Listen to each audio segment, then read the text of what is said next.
Daniel, as pesquisas para segundo turno me assustam.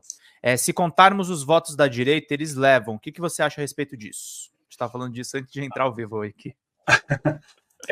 O que acontece, né? Você Franco, aqui, com o meu dever como servidor público e como professor universitário. O que acontece? Se você fizer essa soma, vai parecer que, de fato, a direita é imbatível, né? Se fizer a soma das intenções de voto. Mas dentro dessas intenções de voto, existe muita margem de mudança de voto, que é o que a gente chama o voto pendular. É uma pessoa que uma hora está para um lado, outra hora está para o outro. Né? Isso é muito comum dos Estados Unidos.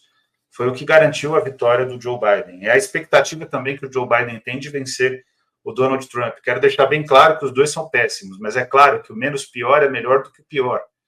Então, nesse sentido, esses estados pêndulos nos Estados Unidos, eles podem decidir a eleição para o Joe Biden, que, em termos da articulação política da ultradireita, a vitória do Joe Biden é uma lição para esse grupo, né? Ela impõe uma derrota para esse grupo, que é o grupo também do Jair Messias Bolsonaro. Então, a gente vai depender desse eleitor pêndulo aqui em São Paulo também. Esse eleitor pêndulo, ele, para deixar todos tranquilos, ele está em torno de 15% do eleitorado que faz a intenção de voto na pesquisa espontânea, que diz sobre um candidato na pesquisa espontânea. E boa parte desses 15%, e quando eu falo deles, ele pode ir para qualquer lado.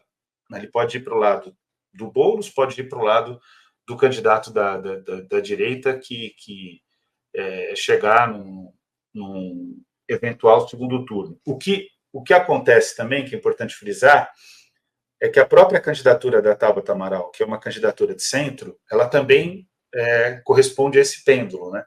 Então, muitos eleitores da Tabata podem fazer voto útil, caso a Tabata esteja atrás do Guilherme Boulos na última semana do primeiro turno. Eu tenho o maior respeito por todas as candidaturas, então quero deixar claro que, quando eu coloco possibilidade, é porque eu estou tendo a humildade de reconhecer que na política tudo é possível. É quase que nem o futebol. O futebol é um pouco mais dinâmico até do que a política, mas é tudo possível. Não, de fato, de fato. Dizendo isso, Daniel, nós temos um candidato a vice-prefeito que sequer foi escolhido pelo prefeito, né? No caso da chapa do Ricardo Nunes, né? Foi engolido goela abaixo, um agente de segurança pública da Rota, que tem falas deploráveis, como aquela dos jardins e a abordagem diferenciada. Ao mesmo passo que o pessoal lembrou aqui no chat, aquela denúncia que vai parar no boletim de ocorrência da esposa do Ricardo Nunes, dizendo, né, numa briga de vizinhos, né, por conta de um estacionamento, uma garagem, uma coisa assim, diz, não, você não meta comigo que eu sou casada com um bandido, o PCC vai te pegar, vai te matar e tal.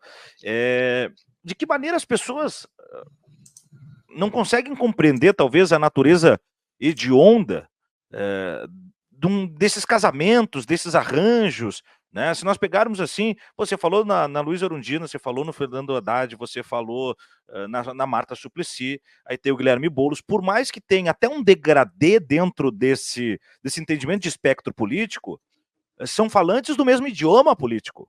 Agora que não. Nós juntamos um oficial da Rota para ser vice-prefeito.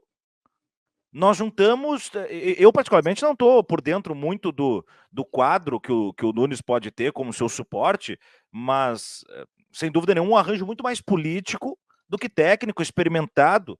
Como você disse, pô, eu estou aqui trabalhando e tal, o meu suporte, o meu estofo é a Luísa Erundina. Você quer mais do que isso? Quem tem o mapa da mina, né? Quem conhece a cidade com a palma da mão, e eu não estou falando em termos só geográficos, eu estou falando da administração pública. Então, como é que isso ainda não se dilata, né? Então, eu faço essa pergunta ao mesmo tempo que eu te emendo, e você falou da candidatura da Tabata, mas como é que você vê, assim, por mais que tenha o caráter quantitativo, qualitativo e tal, mas as candidaturas de figuras como a Tabata, o Kataguiri, o Datena, que são personagens políticos fortes e que talvez possam ser os decisores ali na frente no segundo turno? Então, eu vejo com a Tabata e o Datena é possível ter diálogo, né?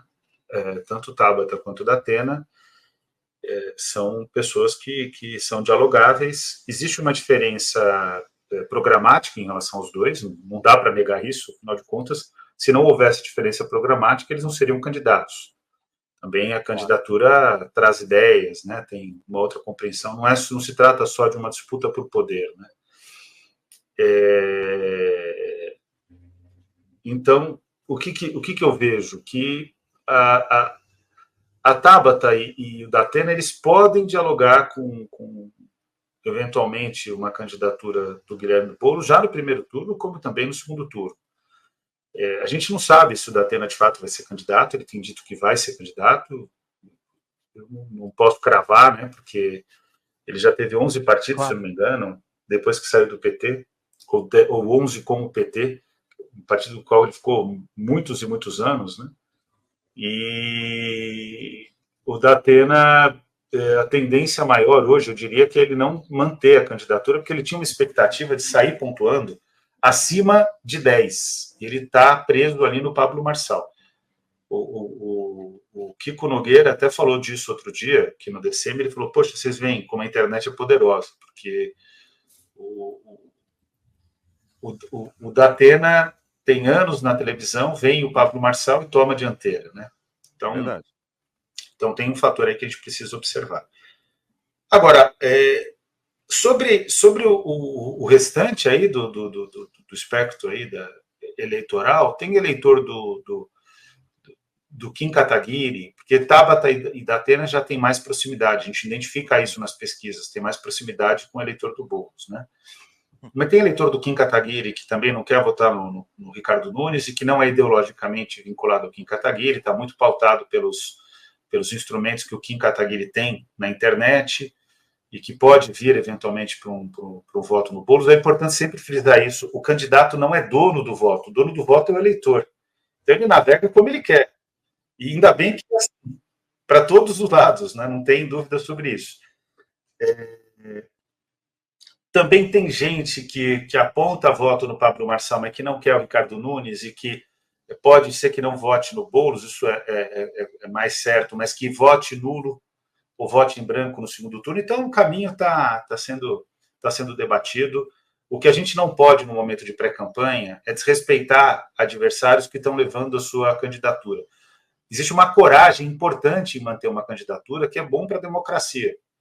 É importante para a democracia a manutenção das candidaturas, a realização do processo eleitoral. Agora, sempre bom lembrar, se a situação tiver uma situação alarmante, que estiver colocando em risco a qualidade de vida das pessoas, estiver colocando em risco o interesse do povo, aí tem que se fazer as alianças necessárias e, eventualmente, rever as próprias tomadas de decisão. Foi o que o Geraldo Alckmin fez em relação ao Lula, quando sai como vice do Lula. Então, o princípio é de respeito à heterogeneidade das candidaturas, à natureza individual de cada candidatura, mas sempre lembrando que existe algo maior, que é o interesse do povo brasileiro e da própria República Federativa do Brasil, em última análise, no caso aqui de São Paulo, o interesse da cidade de São Paulo e do povo paulistano, que é a capital, como diz aqui a Erundina, que está me mandando mensagem agora para a gente combinar agendas e tudo mais, é a cidade mais nordestina